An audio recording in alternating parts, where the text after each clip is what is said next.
আসসালামু আলাইকুম। ওয়ালাইকুম আসসালাম রহমতুল্লাহ। ফিতরা আমি নিজের ফ্যামিলিটা কি নিজেই বিলি করব নাকি ফান্ডে জমা করব? নিজেই বিলি করতে পারেন। ফিতরা ফান্ডে জমা করতে হবে এমন কোনো বিধান শরীয়তে নেই।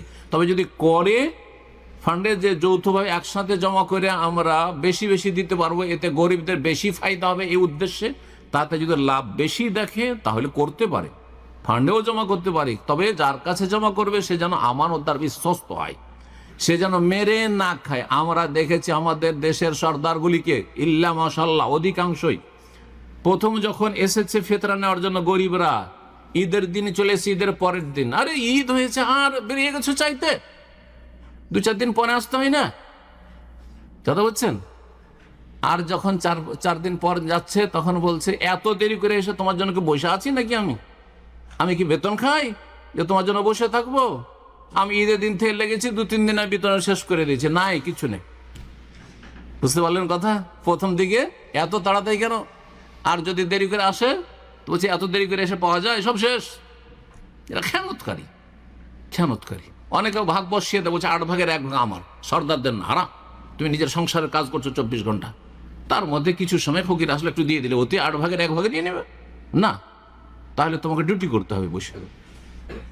নবী সাল্লাল্লাহু আলাইহি ওয়াসাল্লাম সাহাবীরা মাঠে ঘাটে গিয়ে ওই উটের যাকাত, বাড়ির সংসার সবকিছু ছেড়ে দিয়ে, কাজকর্ম ছেড়ে দিয়ে যেতেন। ওই রকম কাজ করো তাহলে ঠিক আছে, ফুল টাইম কাজ করে, তাহলে বলা যেতে পারে যে আমি যে যোগ্যতা রাখি সে অনুযায়ী কত টাকা বেতন নিতে পারে, যে বেতনটা আপনার হয়তো ওই বেতনটা শুধু নিতে পারবে। আর ধরেন 1 লাখ টাকা জমা হয়েছে, আর 8 ভাগে 1 ভাগ বসিয়ে দিয়ে বসে আছে। মাদ্রাসার মালিক মুক্তাররা অনেকে এরকম কাজ করে, মাদ্রাসা মসজিদের অনেকে, এত টাকা আমি কালেকশন করেছি সুতরাং এত টাকা আমার, রুজি হারাম, এরকম করে। আল্লাহ যেন বুঝার তৌফিক দান করেন। তো যাই হোক, ফিতরা নিজেই বিলি করতে হবে। সৌদি আরবে থাকছেন, দেখছেন না, এখানে নিজেই বিতরণ করেছি আমরা, তাই না?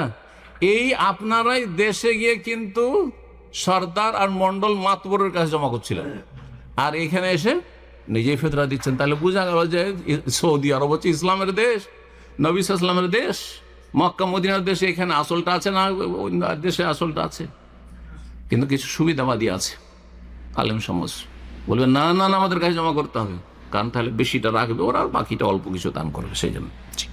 তো যাই হোক, কেউ যদি গঠনমূলক কাজের জন্য দেখে যে ফায়দা বেশি জমা করে, তাহলে জমা করবে ফান্ডে, আর না হলে নিজে বিতরণ করবে। এইখানেই সুন্নাহ কোনটা? সুন্নাত হচ্ছে নিজে নিজে বিতরণ করে দাও, সুন্নাত হচ্ছে বিতরণ করা। তবে মুসলিম সরকার আর বাইতুল মাল আছে, আর মুসলিম সরকার বলছে যে বাইতুল মালে জমা করো, আর মুসলিম সরকার আমানতদার, আলহামদুলিল্লাহ যেমন খোলাফায়ে রাশেদিন ছিলেন ওই রকম যদি হয় আমানতদার, তাহলে ঠিক আছে, তাহলে তখন জমা করো।